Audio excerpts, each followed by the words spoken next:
The moment you're left behind, before you even realize it. If one day, just one day, everything is taken from you at once, your money, your documents, your voice, even the person you believed was your home, what would you do? Most people think they know the answer. Until it actually happens to them. Emma Clarke thought she knew. But that night, on a narrow road in southern Italy, she learned that knowing in theory and surviving in reality are two very different things. The black car slowed to a stop. Its headlights briefly swept across a crumbling stone wall before dying into darkness. A cold wind rolled in from the sea, carrying the smell of salt and damp earth. Emma was still mid-sentence when Daniel, her husband, opened the door. "Get out." His voice wasn't loud. Wasn't angry. That calmness made it far more terrifying. Emma laughed, sharp and nervous. "You're joking. Right?" The two men in the back seat avoided her eyes. One pulled out his phone. The other stared straight ahead. No one spoke. Daniel repeated himself. "Get out, Emma. Now." The moment her feet touched the ground, she still believed this was some cruel performance. Like the other arguments. Like the other humiliations she had learned to swallow. Then the door slammed shut. The engine roared. And the headlights disappeared into the dark. That was when she understood. Daniel had really abandoned her. No wallet. No passport. No phone. Just a thin coat, a wedding ring weighing heavily on her finger, and a road that led nowhere she recognized. Emma took a few steps forward and shouted his name.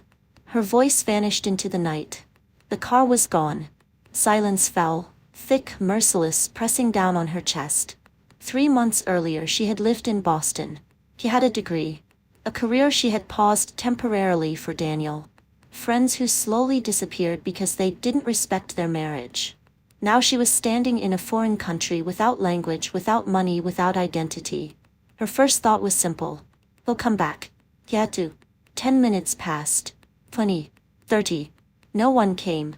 Emma sank onto a stone by the roadside. Her hands shook, not just from the cold but from a fear that was beginning to take shape. A quiet, creeping fear that whispered, "You're completely alone. If you stop listening now, you might never understand how one small decision can change a life forever." She survived the night there, half awake, half dreaming. Every passing car startled her. Every sound felt like danger. By morning, reality was clearer than it had been in the dark. Emma had to survive. She reached a small town just as shops were opening. People stared at the young woman with tangled hair, red eyes, and clothes unsuited for the weather. She tried to speak English. Broken gestures. Desperation. Some shrugged apologetically. Some were kind but powerless. Without documents, without money, without an address, she didn't exist to the system. By noon, hunger clawed at her stomach. She sat on a bench and stared at her wedding ring. Daniel had slipped it onto her finger a year earlier, smiling, promising her everything. "With me you'll never be alone." Now the ring was the only valuable thing she had left. Her hand trembled. He sold it. If she severed the last tie to her past. Tears slid down her cheeks. But tears don't buy food.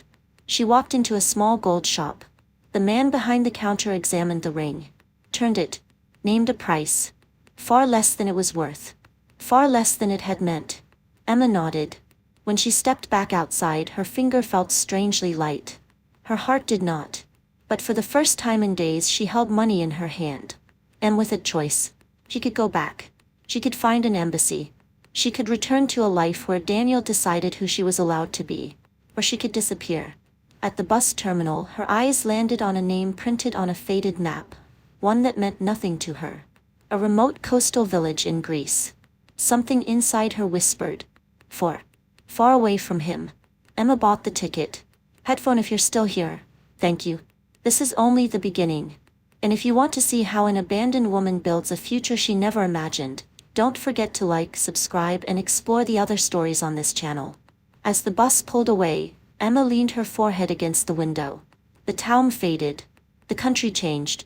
And the woman who had stepped onto that road began to disappear. Someone else was taking her place. Someone whose name she didn't yet know. What Emma didn't know was this. Where she was going, she wouldn't just find shelter. She would face a trial. One that would either break her completely, or set her free forever. Emma woke to the sound of waves. At first she thought it was a memory, something her mind had invented to soften reality. But the rhythm was steady, real. Water rolling in, pulling back, returning again. She opened her eyes. The bus window was fogged from her breath. Outside, pale morning light washed over a coastline she had never seen before. The sea stretched wide and calm, a muted blue under a sky still deciding what kind of day it would be. Greece. The word felt unreal, like a place meant for postcards, not survival. The bus hissed as it slowed. The driver called out something in Greek she didn't understand. A few passengers gathered their bags. Emma hesitated, heart pounding, then stood and stepped off. The village was small, smaller than she expected. Whitewashed houses with blue shutters clung to the hills. A narrow road curved toward the harbor where fishing boats bobbed gently. There were no crowds, no rush, just quiet movement and the smell of bread and sea salt. Emma stood still, gripping the strap of her worn bag. She had made it this far. But now what? She had money for maybe 2 days, 3 if she was careful. No plan, no language, no one waiting for her. Freedom, she realized, was terrifying when it arrived before you were ready. She walked down the road, past a bakery where warm air carried the scent of olives and yeast, past an old man sweeping dust from his doorway, past a woman hanging laundry that snapped softly in the breeze. No one stopped her. No one noticed her. By midday the sun pressed heavy against her shoulders. Emma sat on a low stone wall near the edge of the village, overlooking the sea. Her stomach twisted with hunger again, but this time she ignored it. Hunger was familiar now. Fear was worse. What if this was a mistake? What if I should have gone to the embassy? What if Daniel was already looking for me? The thought made her chest tighten. She stood abruptly and turned away from the sea, straight into someone else. Oh! The woman gasped, steadying herself. She was older. Late 60s, maybe 70s. Her hair was silver, pulled into a loose bun. Her eyes, sharp, kind, curious, studied Emma's face in one slow sweep. "You are not from here," the woman said in accented English. Not a question. Emma swallowed. "No." The woman nodded, as if confirming something she already knew. "You are hungry." That almost broke her. Before Emma could respond, a man appeared beside the woman, taller, broad-shouldered, with weathered hands and deep lines carved into his face by sun and years. He looked at Emma, then at the woman. "She looks like she hasn't eaten," he said simply. The woman turned back to Emma. "Come," she said. "Eat first. Talk later." Emma hesitated. Every instinct told her not to trust strangers. Every lesson from her old life screamed, "Be careful." But another voice, quieter, older, wiser, whispered, "You cannot survive alone." He followed them. Their home sat at the edge of the village, where the land began to rise toward groves of olive trees. Inside it was cool and simple. Stone floors. Wooden furniture smoothed by decades of use. A table set near an open window. The woman placed bread, olives, cheese, and tomatoes in front of Emma without ceremony. "Eat." Emma did. She ate like someone who hadn't realized how hungry she was. Tears blurred her vision, but she kept chewing, swallowing, breathing. "I'm Elena," the woman said gently. "This is my husband, Andreas." Emma wiped her mouth, embarrassed. "Thank you." Thank you." Andreas nodded once. "You can rest." She slept that afternoon on a narrow bed with crisp white sheets. No dreams. Just darkness. When she woke, the light outside had softened. For a moment she didn't remember where she was. Then everything rushed back, the road, the ring, the bus, Daniel. Her chest tightened. That evening she tried to explain. Not everything. Just enough. "I was traveling," she said carefully. "With my husband. Things went wrong." Elena didn't interrupt. Andreas listened, arms crossed, expression unreadable. "You can stay," Elena said when Emma finished. "For now." "For how long?" Emma asked quietly. Elena smiled, not unkindly. "We see." The days that followed blurred together. Emma learned the rhythm of the village quickly. Early mornings, quiet afternoons, long evenings. She helped Elena cook, cleaned without being asked, followed Andreas to the olive groves where he showed her how to prune branches, how to gather fallen fruit, how to respect the land. Her body ached. Her hands blistered. And slowly she felt something unfamiliar return. Strength. At night, exhaustion replaced fear. Her thoughts no longer spiraled endlessly. There was work to do. Purpose, even if temporary. One evening, as they sat outside watching the sun sink into the sea, Elena studied her carefully. "You were not always like this," she said. Emma looked up. "Like what?" "So quiet," Elena replied. "So careful." Emma didn't answer. Elena reached out and touched her hand. "You don't owe us your story. But you should know, people do not disappear here. If someone comes looking." Emma's breath caught. "Looking?" Andreas spoke for the first time that night. "Men like that," he said slowly, "do not like to lose control." The words settled heavy in Emma's chest. That night, lying in bed, she stared at the ceiling. Daniel knew her. Knew her habits. Her fears. If he wanted to find her, he could. The thought should have sent her running again. Instead it did something else. It made her angry. For the first time since the road in Italy, Emma allowed herself to feel it. Not panic, not shame, but rage. Pulled, focused, alive. "I'm not his anymore."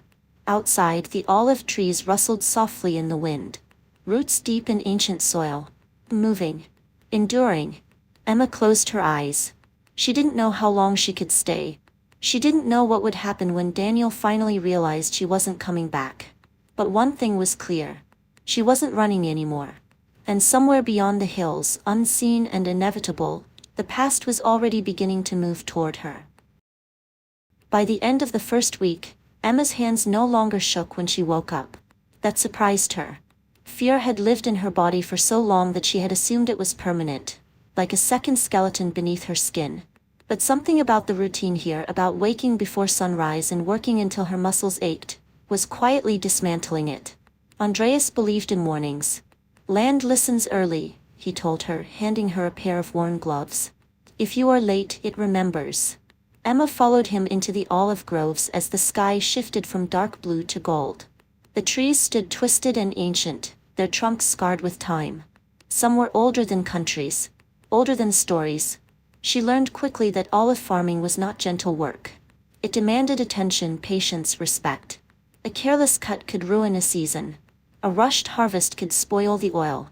"You cannot force growth," Andreas said one morning as she struggled with a stubborn branch. "You wait. You guide. That is all." The words stayed with her.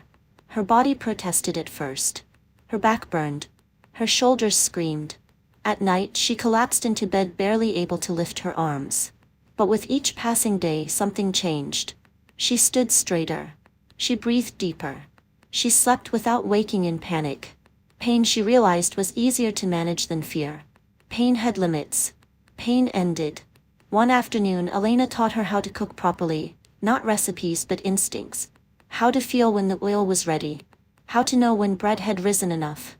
How to work with what you had, not what you wished for. "You lived with many rules before," Elena said casually as they kneaded dough. "I can see it in how you move." Emma paused. "What do you mean?" Elena smiled faintly. "You ask permission with your body." The words landed harder than Emma expected. She thought of Daniel correcting her posture at dinner. Correcting her tone in public. Correcting her opinions when others were listening. "You don't need to say that. That's not how we do things. Let me handle it." That night, Emma stood alone by the sea. The moon reflected off the water, broken and whole at the same time. For the first time she admitted something she had avoided naming. She hadn't just been abandoned in Italy. She had been erased long before that. The village slowly began to notice her. A woman at the market smiled and offered her figs. A fisherman nodded in recognition. A child waved. Small things. Ordinary things. But each one stitched her a little more firmly into the fabric of the place. She started picking up Greek words. Fully. Incorrectly. People corrected her with patience. "You learn fast," Elena said one evening. "I have to," Emma replied. "I don't want to feel invisible anymore." That was the night Elena told her about the oil. Their olive oil was good, exceptional really. Pressed traditionally. Bottled simply. Sold locally. That was all it had ever been. "But the world is bigger now," Elena said, pouring oil into a shallow dish. "Andreas does not like computers. I do not like strangers." Emma hesitated. "What are you saying?" Elena met her eyes. "I am saying, you see possibilities." Emma hadn't realized how much she missed hearing that. That she saw things. That she could contribute. Later, lying awake, Emma felt something unfamiliar stirring again. Not fear, not grief. Hope. Then, like a crack of thunder in clear sky, the past returned. It happened at the market. Emma was choosing tomatoes when she felt it. A shift in the air. That instinctive tightening low in her spine. Someone was watching her. She turned slowly. A man stood near the edge of the square, phone in hand, eyes fixed on her. He wasn't Daniel. But he wasn't local either. He raised the phone slightly, as if taking a picture. Emma's breath caught. She walked away calmly. Didn't run. Didn't look back. But her pulse roared in her ears. That night she told Elena and Andreas everything. Not just that she'd been abandoned. But how. And why. Control. Isolation. Money withheld. Decisions made for her. Andreas listened in silence. When she finished, Elena reached across the table and squeezed her hand. "You are safe here," she said. "For now," Emma whispered. Andreas nodded. "But safety is not hiding. It is standing." Emma stared at the table, heart pounding. She had crossed countries to escape one man. But escape, she was learning, was not the same as freedom. Freedom required something harder. It required choice. Outside, the olive trees stood unmoving, rooted deep against wind and time. Emma lifted her head. Whatever was coming for her, he would not disappear again. The first email Emma sent took her almost an hour to write. Not because it was long, but because every sentence felt dangerous. She sat at the small wooden table in Elena and Andreas's house, the old laptop balanced carefully beside a bowl of olives. The internet connection flickered in and out like it didn't quite trust her yet. Her fingers hovered over the keyboard. For years Daniel had handled things like this. Accounts. Messages. Negotiations. He had always said she was better at creative things. What he meant was, "Stay where I can see you." Emma exhaled slowly and began again. She wrote to a specialty food distributor in Athens. Then another in Thessaloniki. She attached photos of the olive groves, the pressing process, the bottles lined up in the small storage room. She didn't oversell. She didn't apologize. He just told the truth. This oil is made by hand. This land is old. This product deserves to travel. When she pressed send, a tremor ran through her chest. Not fear this time, but adrenaline. Elena watched from the doorway. "You look like you are about to jump into the sea," she said. Emma laughed softly. "It feels like that." Andreas raised an eyebrow. "You know how to swim?" "I'll learn," Emma replied. Something shifted after that. The work changed, not less physical but more layered. Mornings in the groves. Afternoons learning logistics, pricing, labeling, regulations. Evenings translating emails with a dictionary open beside her. When the first reply came, Emma read it 3 times to make sure she wasn't imagining it. "We are interested. Can you provide samples?" She pressed a hand to her mouth. Elena crossed herself. Andreas poured wine. They didn't celebrate loudly. They didn't need to. This was the kind of victory that settled deep and quiet. But growth attracts attention. By the 3rd week, people in the village started asking questions. Where was Emma from? How long was she staying? Why was she suddenly working with the oil? Most were curious. Some were cautious. A few were clearly suspicious. Elena handled it simply. "She is family," she said. Family. The word warmed and frightened Emma all at once. Then came the call. The phone rang while Emma was labeling bottles. She didn't recognize the number, but something in her body knew before her mind caught up. She answered. "Emma." Daniel's voice. Not angry. Not pleading. Controlled. Her vision narrowed. "I know where you are," he continued calmly. "We need to talk." Emma didn't respond. "I've been very patient," he said. "You embarrassed me." There was not concern, not fear for her safety. "You made a mistake," Daniel went on. "I'm coming to get you. We'll fix this." Something old and familiar tried to rise in her chest. Panic, submission, the urge to explain. They said she did something new. "No," she said. Silence. "What did you say?" Daniel asked, voice tightening. "I said no." He laughed softly. "You're not thinking clearly." "I am," Emma replied. For the first time in a long time. His tone shifted. Harper, you don't belong there. Emma looked around, the stone walls, the open window, the smell of oil and bread. She thought of the trees, the work, the choice. I belong to myself, she said and ended the call. Her hands shook afterward. She sat down hard, heart racing. Elena didn't ask questions. She poured tea. Andreas stood by the door watchful. That night, Emma didn't sleep. Fear crept back, not as chaos but as calculation. Daniel would come. He always followed what he considered his. The difference was this. Emma was no longer unprepared. She contacted a legal aid office in Athens the next day, explained carefully, documented everything. Dates, messages, witnesses. The lawyer listened quietly. You did the right thing leaving, she said. Now we make it official. Divorce. The word felt unreal. Heavy. Liberating. Days later, Daniel arrived in the village. He stood in the square like he owned it, well-dressed, confident, out of place. Heads turned.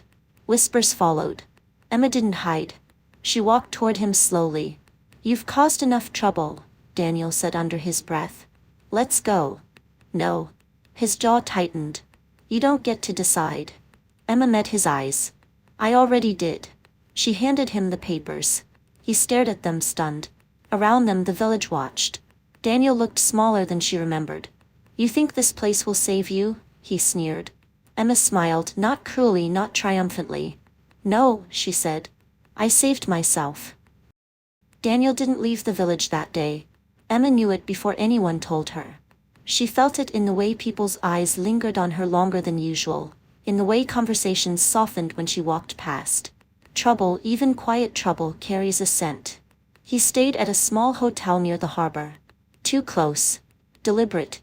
For 2 nights, Emma slept lightly. Not from fear. Fear had lost its sharpest teeth, but from awareness. She was no longer hiding. She was standing in the open, and standing meant being seen. On the 3rd morning, Andreas called her into the storage room. The room smelled of olives and wood and thyme. Sunlight filtered through a narrow window, illuminating rows of glass bottles like something sacred. Andreas held a folder. You should be here, he said. Emma frowned. I already am. He shook his head. Not like this. He placed the folder on the table and opened it. Inside were documents, agreements, numbers, signatures. Emma recognized some of the emails she had written, translated into formal contracts. Elena stepped beside her. We are old, she said simply. The will outlive us. But only if someone carries it forward. Emma's throat tightened. I don't understand. Andreas met her eyes fully now. We want you as a partner. The word echoed. Partner. Not helper. Not guest. Not charity. Emma sat down slowly, as if her legs had forgotten how to hold her. I don't have money, she said. I don't. You have vision, Elena interrupted. You have work ethic. You have respect for this land. And, Andreas added, you chose to stay when leaving would have been easier. Emma laughed weakly. Leaving has always been easier for me. Elena shook her head. No. Disappearing was easier. Staying is harder. The truth of it hit her like a wave. They weren't offering her safety. They were offering her responsibility. She signed. The pen felt heavy in her hand. Permanent. When Daniel found out, he exploded. He confronted her outside the house, voice low and furious. You think you're some kind of businesswoman now? He snapped. This is a fantasy. Emma didn't flinch. This, she said calmly, is my life.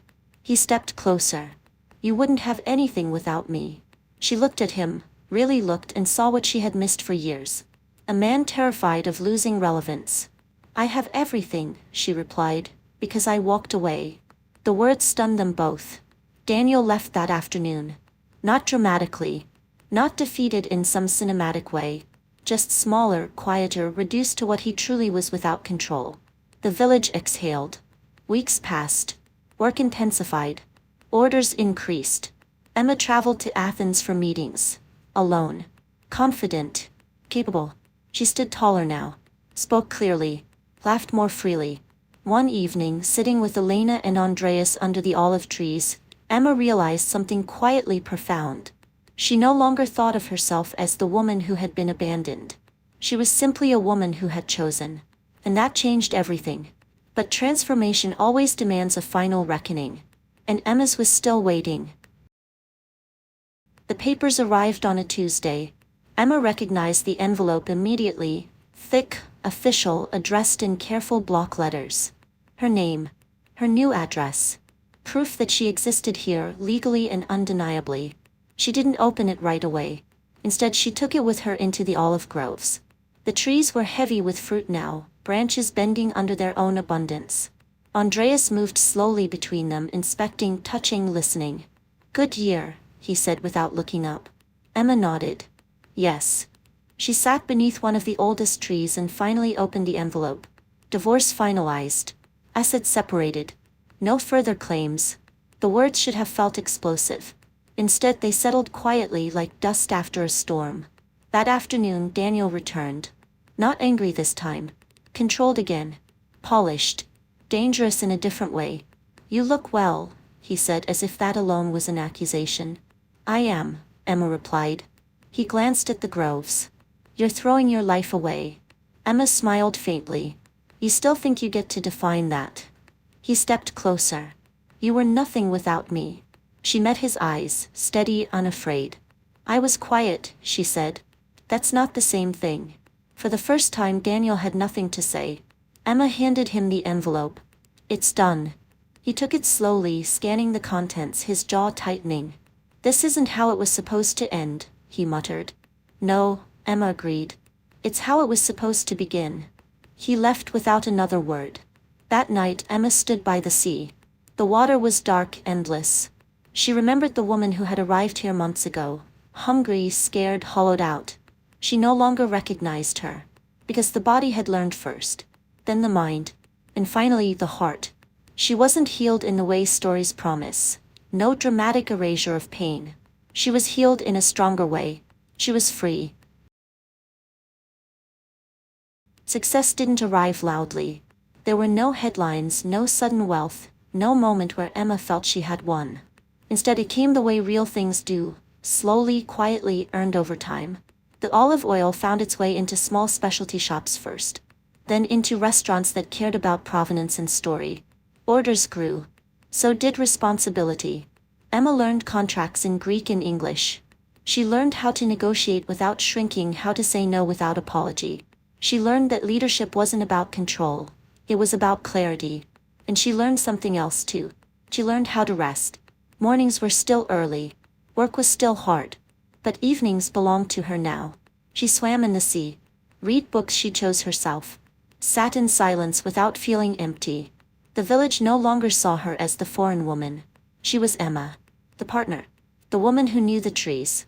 One afternoon, Elena watched her speaking confidently to a distributor on the phone and smiled. "You grew roots," she said. Emma considered that. "I think I always had them. I just never stood still long enough to feel them." There were moments, quiet, unexpected, when the past tried to resurface. A tone of voice. A phrase overheard. A shadow of the old fear. But it no longer ruled her. She knew now that fear wasn't a warning. It was a memory. And memories could be acknowledged without being obeyed. One evening, Emma sat alone beneath the olive trees as the sun set. She thought of all the versions of herself she had abandoned over the years to survive. The ambitious one.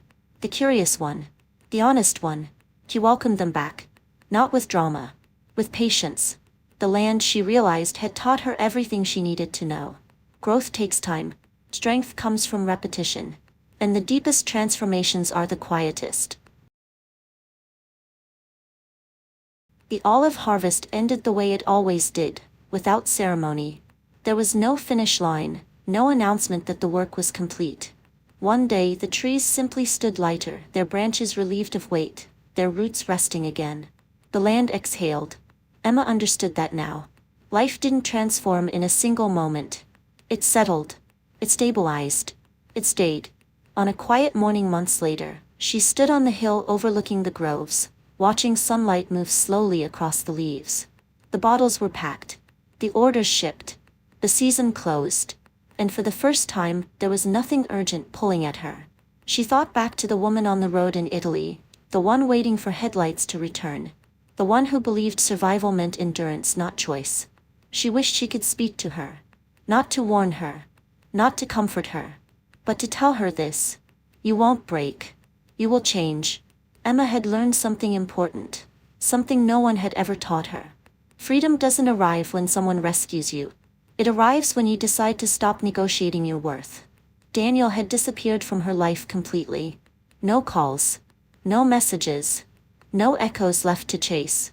He had returned to a world where control passed for strength and silence for peace. She wished him nothing. Not forgiveness. Not anger. Nothing. Because indifference, she had learned, was the truest ending. That evening, the village gathered near the harbor. Music drifted through the air. Someone grilled fish. Someone laughed too loudly. Life, unremarkable and beautiful, continued. Elena sat beside Emma, watching the sky darken. You stayed, Elena said softly. Emma smiled. I chose to. Later, alone, Emma wrote in a notebook she kept only for herself. She wrote about fear, not as an enemy but as a signpost. She wrote about loss, not as an ending but as an opening. She wrote about the truth she wished more people understood. Leaving isn't weakness. Starting over isn't failure. And staying as yourself, is the bravest thing a person can do. She closed the notebook and looked toward the sea. If you are listening to this story and something inside you feels tight, if a memory surfaced you didn't expect, if you've ever stayed too long because leaving felt impossible, then this story wasn't just hers. It was yours too. Because somewhere in your life, there may be a moment you haven't taken yet. A choice you keep postponing. A version of yourself waiting quietly for permission. Don't wait for abandonment to wake you up. Don't wait for loss to force your hand. Choose yourself, while you still can. And if you've ever stood at the edge of something terrifying and new, if fear once convinced you to stay silent, or if courage ever showed up later than you hoped, share it. Someone else needs to know they're not alone.